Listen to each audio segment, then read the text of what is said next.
Financial most indiscipline చేశారు. అసలు లెక్క పక్క ఏమీ లేకుండా.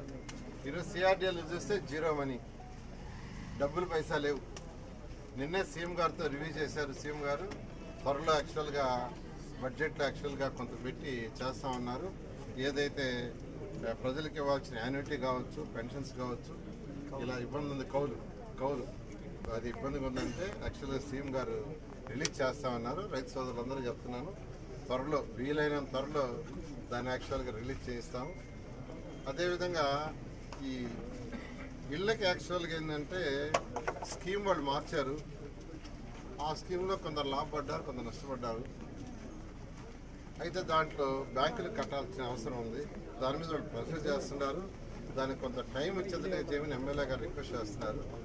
అది సీఎం గారితో మాట్లాడి బ్యాంక్ వాళ్ళని పిలిచి యాక్చువల్గా దాన్ని ఎంతవరకు చేయగలరో అంతవరకు చేయడానికి ప్రయత్నిస్తామని